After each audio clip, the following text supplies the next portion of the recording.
Nah, tapi kita tidak merasakan nikmat manisnya ibadah kita, itu berarti ada masalah dengan ruhani kita. Ada masalah dengan. Jadi setelah kita mengetahui hal-hal yang pokok di dalam ibadah kita, itu yang terkait dengan sihhatul ibadah, qabulul ibadah, terus lebih ada kasratul ibadah wa dawamuha ilal maut, terus terjaganya supaya tidak terhapus. Maka ada hal yang penting juga untuk kita perlu perhatikan terkait dengan rasa di dalam ibadah kita, yang pada dasarnya ibadah itu adalah sesuatu yang nikmat. Lagu begitu tegawe sembayang, zikir, atau bersodakoh, itu tidak terasa nikmat. Ibarat bekeloran, kan? Lagu padahal makanan itu ya mai, teh atau air gula, ya manis kan? Lagu dia tidak terasa manis begitu kita minum. Berarti ada masalah, ada sakit. Nah, demikian juga karena ibadah itu secara intinya dia berkaitan dengan ruhani kita. Jadi yang merasakan nikmatnya ibadah itu adalah ruhani kita, bukan jasad kita, zahir kita ini. Nah, tapi kita tidak merasakan nikmat manisnya ibadah kita, itu berarti ada masalah dengan ruhani kita, ada masalah dengan qalbu kita. Nah, pada saat kita bilang la ilaha illallah, nara nikmat itu. Sementara asma Allah itu ada di dalam qalbu kita. Sebagaimana kata ulama bahwa qalbun mukminun baitullah. Nah, ini pendapat ulama nih, kata-kata ulama, bukan hadis.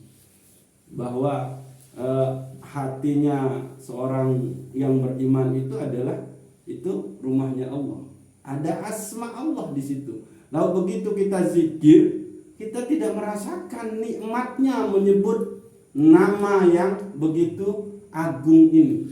Berarti ada masalah dengan qalbu kita.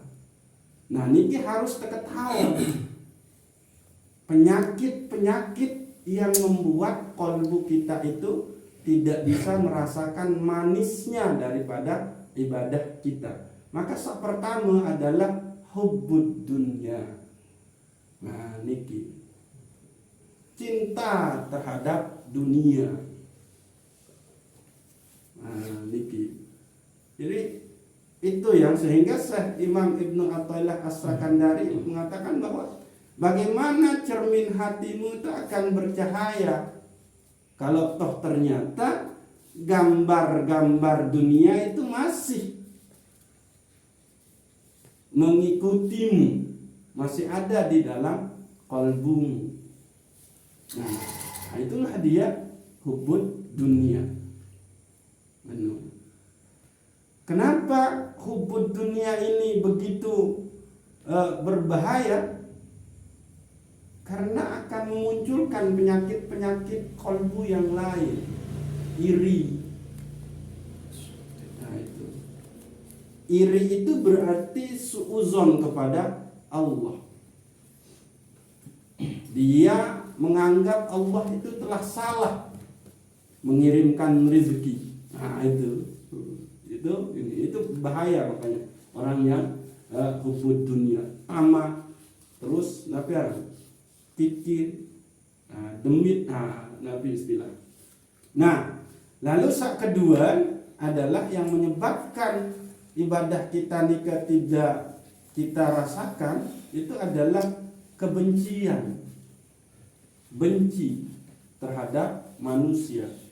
ada penyakit dendam di sini, di dalam kalbu kita, maka ya sudah, ibadah kita tidak akan kita rasakan nikmatnya. Kenapa? Orang yang benci, orang yang dendam nikah itu karena di dalam dirinya merasa dirinya yang benar, dia yang salah. Yang seharusnya, kalaupun kita yang benar, dia yang salah, maka yang seharusnya adalah kita segera memberikan maaf, memaafkannya. Itu yang seharusnya. Nah, lalu karena merasa diri inilah, maka kebenciannya, dendamnya itu menguasai penuh di dalam kalbunya, sehingga ya sudah. Nah, berbeda halnya dengan Rabi'ah Adawiyah. Pada saat ditanya, "Hei Rabi'ah, apakah muni meri ya iblis nu, setan nu?" Maka Rabi'ah Adawiyah menjawab, "Berempentang ke meri esaran iblis bagi setan ni, sementara atin kuah penuh dengan cinta kepada Allah Subhanahu wa ta'ala. Kalbuku sudah penuh untuk mencintai Allah Subhanahu wa ta'ala." Itu dia. Nah, lalu berikutnya adalah yang membuat ibadah kita itu tidak kita rasakan manis, itu adalah al-kibr. Sombong. Ini. Ya, sombong di dalam beribadah yaitu tadi ada penyakit wujudnya. Merasa semata-mata yang berbuat, yang sholat itu adalah emang dirinya. Nah itu. Atau al-kibr dalam hal di luar ibadah. Merasa diri yang paling wow, serba. Menurut merasa diri yang paling pantas. Nah, lalu yang berikutnya adalah ya riya, ujub dan lain sebagainya. Intinya adalah ada penyakit di dalam kalbu yang menguasai diri kita, dan itulah yang menjadi hijab penyebab kita tidak bisa merasakan nikmatnya di dalam beribadah. Nah, di dalam tasawuf ada satu hal yang juga sangat penting untuk kita perhatikan. Ini yang membuat ibadah kita itu tidak bisa kita rasakan. Bahwa ibadah kita itu adalah anugerah dari Allah Subhanahu wa ta'ala. Lalu begitu kita laksanakan ibadah itu adalah hadiah yang sangat sedikit kita persembahkan untuk Allah Subhanahu wa ta'ala. Tapi pada saat kita beribadah, justru kita beribadah itu digerakkan oleh kepentingan diri kita. Kepentingan adik kesah, lamun sembahyang sunat duha misal. Ini ya sembahyang sunat duha, adik kesah pelancaran rizki. Padahal boya oleh hadis ini narak dalil untuk sembahyang sunat duha nu pelancar rizki, ini narak. Nah, ini berselawat sampai 1000 kali, 4000 kali misalnya. Lalu kepentingan apa? Adik usah jadi sugih. Nah itu. Nah ini yang menyebabkan jadi kita beribadah belum lillahi ta'ala, masih dibayang-bayangi, masih didasarkan oleh kepentingan diri kita, bukan semata-mata mengabdikan diri kepada Allah Subhanahu wa ta'ala. Jadi kalau emang kita sudah benar-benar arah ataupun endik narak pemberian Allah ketama atau endik ujung surga, misal neraka lenta, ya sudah, itu urusan Allah. Nah, itu yang sebetulnya. Nah, kalau ini sudah lillahi ta'ala, ini benar-benar di dalam qalbu kita, maka ibadah kita itu akan kita rasakan nikmat, manis. Cuma iya yang masih dihijab di sini oleh penyakit qalbu itu.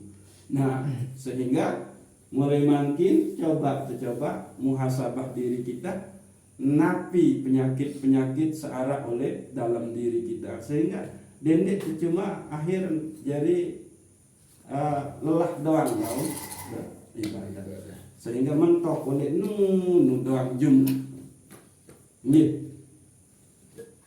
Mudah-mudahan Allah Subhanahu wa taala menghapus, meredoi kita, qalbu kita menjadi qalbun salim, sehingga kita tidak lagi, kalaupun kita punya harta, kalaupun kita punya anak, kalaupun kita punya keluarga, itu tidaklah menjadi penghalang kita untuk meningkatkan jumlah dan kualitas penghambaan kita kepada Allah Subhanahu wa taala. Assalamualaikum warahmatullahi wabarakatuh. Waalaikumsalam warahmatullahi wabarakatuh. Ya,